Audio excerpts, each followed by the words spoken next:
Começa a ser derrubado o Muro de Berlim. Alemães dos dois lados fazem festa na reabertura da fronteira. Veja agora no Jornal Nacional. 28 anos de separação forçada e sofrida acabaram de repente, por decreto do mesmo partido que construiu a obra. Berlinenses dos dois lados mal podiam acreditar. E naquele dia a coisa começou cedo, a movimentação começou cedo em Berlim. E nós embarcamos no dia. Nós saímos de Londres a caminho de Berlim no dia. E do aeroporto não fomos nem para o hotel, nós fomos do aeroporto direto para o ponto principal do muro, era imenso, mas já havia alguns pontos chaves. E nós fomos para a parte do Muro de Berlim que passava pelo portão de Brandemburgo. O cinegrafista comigo era o Paulo Pimentel. O muro ainda estava lá, mas já estavam as pessoas comemorando, subindo, batendo com picareta em cima do muro. E havia até batucada.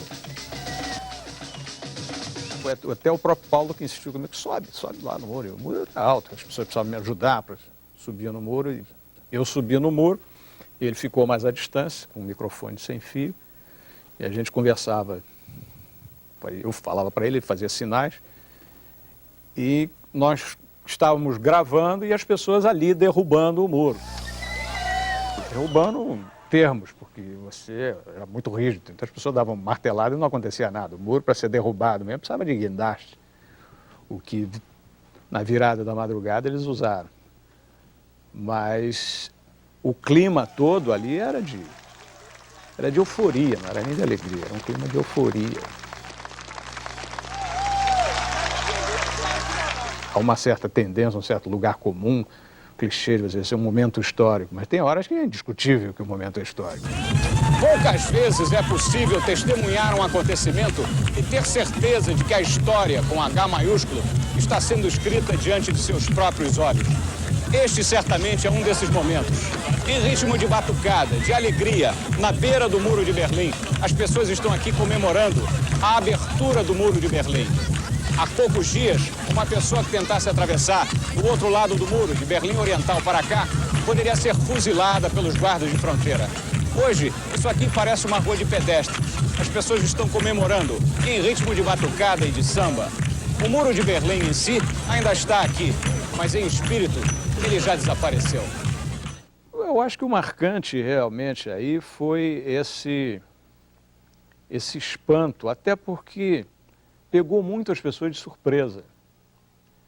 Hoje há estudos e há pesquisas que demonstram que houve um gigantesco mal-entendido do lado das autoridades comunistas. Não era para abrir naquele dia. Longas filas de carro e gente logo se formaram nos pontos de travessia. Cumpriam a única exigência burocrática para a saída. Um carimbo da polícia, concedido sem maiores exigências. No caso da noite da queda do muro, foi que o Egon Krenz deu a ordem de que vamos abrir o muro, vamos permitir que os alemães orientais atravessem para lá também. E o desmando era tal que mandaram a televisão oficial dar essa notícia, mas o redator ou se esqueceu, não disse quando. Falou, olha, o muro vai ser aberto para visitas, para que alemães orientais visitem Berlim Ocidental. Deu essa notícia no começo da noite, meia hora depois havia milhares e milhares de pessoas em todos os checkpoints, em todas as passagens para o outro lado do muro, e os policiais não tinham ordens para abrir, não sabiam o que fazer. E podia ser um banho de sangue a qualquer momento, porque era tiro para quem atravessasse. Aí o Egon Krenz se gabava de ter dado a ordem, não, vamos derramar o sangue, abram as portas. E foi assim que o muro caiu. E as pessoas atravessaram e o clima era esse, era todo mundo assim meio espantado. Mas pode? E a gente do lado de cá vendo aquelas pessoas chegando e sendo recebidas com flores, com beijos e tal. Estamos falando de Alemanha, né? As emoções aflorarem não acontece todo dia. O Jornal Nacional volta a falar da Alemanha, onde 78 milhões de pessoas festejam a reunificação do país. Da porta de Brandemburgo, ao vivo, fala o repórter Pedro Bial. O horário lá era 00:30. Aqui era 8h30, fim do jornal, me chamaram para entrar ao vivo. Há exatamente meia hora, a Alemanha é uma só nação. Berlim, a capital da nova Alemanha unificada, está tomada pelo povo.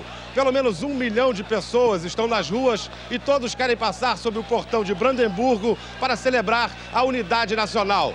À meia-noite foi um delírio. Além do entusiasmo popular, todos os sinos da Alemanha começaram a tocar e os fogos de artifício coloriram a noite de lua cheia. Até agora, nenhum incidente mais grave foi relatado. Houve pequenos confrontos entre grupos de extrema esquerda e neonazistas, mas as agressões foram somente verbais. Apesar da grande multidão e da enorme bebedeira de muitos, a comemoração está sendo pacífica. A nova Alemanha unificada é a menor da história em tamanho, mas é uma superpotência econômica, a economia mais poderosa da Europa e a terceira do mundo, atrás somente dos Estados Unidos e do Japão. No discurso que fez hoje à noite pela TV para os alemães, o chanceler Helmut Kohl disse que essa Alemanha será diferente de todas as outras do passado e que será um país amante da liberdade e da paz. O mundo todo espera que assim seja. Pedro Bial, de Berlim, a capital da Alemanha Unida, ao vivo para o Jornal Nacional. Boa noite. Boa noite. A gente fez, além da cobertura diária, nós fizemos um Globo Repórter. Nós achamos um personagem em Berlim Oriental que se preparava para atravessar. Numa rua residencial da Berlim comunista, com prédios ainda marcados pelos tiroteios da Segunda Guerra Mundial, fomos ao apartamento da família Kulling. Este é um dia importante para os Kullings. Vão atravessar o muro de Berlim para o lado ocidental. Também não em definitivo, ele queria ir ao outro lado. Então nós fomos juntos. Vão no próprio carro, um apertado Trabant, de fabricação local, que conseguiram comprar depois de muitos anos na fila de espera.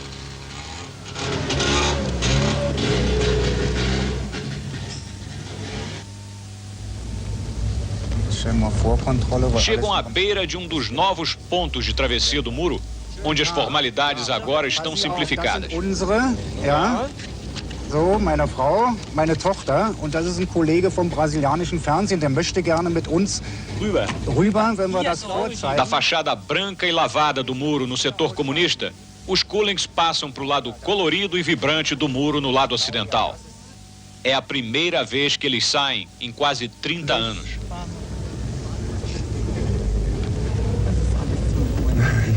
E eu me lembro dos números. Num fim de semana, 2,5 milhões de pessoas atravessaram para ver. Não era uma ida definitiva. No passado, você atravessava para fugir. Mas nesse dia, as pessoas, como sabiam que podiam voltar, atravessaram o muro, passaram o fim de semana passeando por Berlim, pela Berlim Ocidental, que é um exemplo de consumo ostensivo. E as pessoas andavam pela rua como que hipnotizadas, vendo aquele mundo ali que conheciam mais ou menos por transmissões de televisão. Mas era um mundo proibido para elas, então elas andavam pelas ruas assim semi-catatônicas, olhando para as lojas de carros luxuosos, de artigos de luxo. No centro, a primeira parada é no banco. O governo alemão ocidental dá 100 marcos, cerca de 600 cruzados novos, a cada cidadão que chega da parte oriental. 200. Daí para as compras na Kurfürstendamm, a principal avenida de comércio em Berlim Ocidental.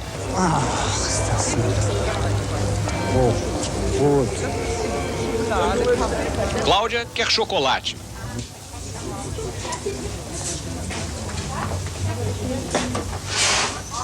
Para a mãe dela, a tentação maior é café fresco, moído na hora. Curiosamente, 10 anos depois...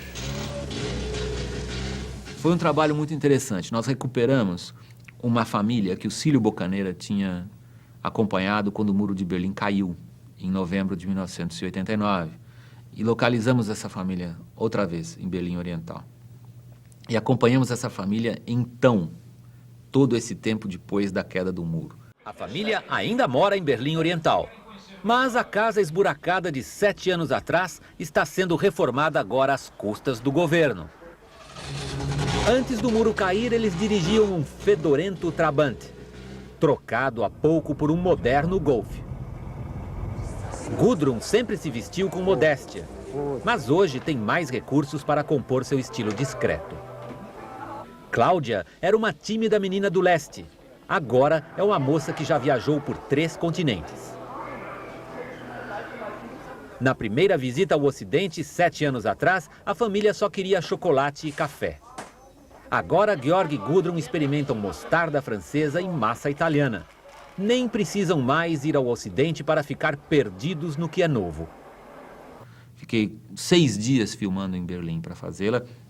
E para o Jornal da Globo eu fiz mais o lado arquitetônico.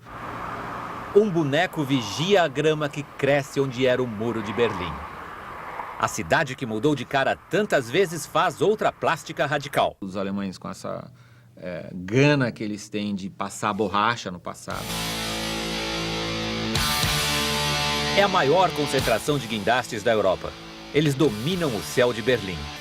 Um admirado mundo novo, construído com 560 bilhões de dólares, 4 vezes a dívida externa brasileira.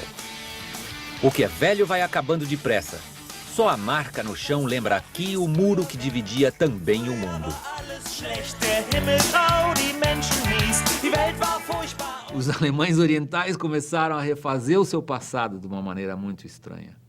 Muito presa ao fato de se sentirem inferiores aos alemães ocidentais, que nunca deixaram os alemães orientais esquecerem que, de fato, eles eram considerados cidadãos de segunda classe. Na Berlim inteira, só aqui sobrou um pedaço grande do muro. Ainda assim, porque ele foi construído em cima de um cemitério e hoje protege a paz dos mortos. Mas um muro muito maior, muito mais difícil de se pular, ainda está de pé. É um muro dentro da cabeça das pessoas, que continua dividindo alemães orientais de alemães ocidentais. A dificuldade de se fazer uma boa reportagem era óbvia, era muito grande. E nós conseguimos resolver porque os alemães orientais já estavam, então, dominados por uma onda de nostalgia do que tinha sido a Alemanha Oriental. Então, no caso de Berlim, essa reconstrução no centro da cidade e o que eles estavam colocando no centro da cidade dizia muito mais sobre 40 anos de história da Alemanha do que qualquer tratado acadêmico.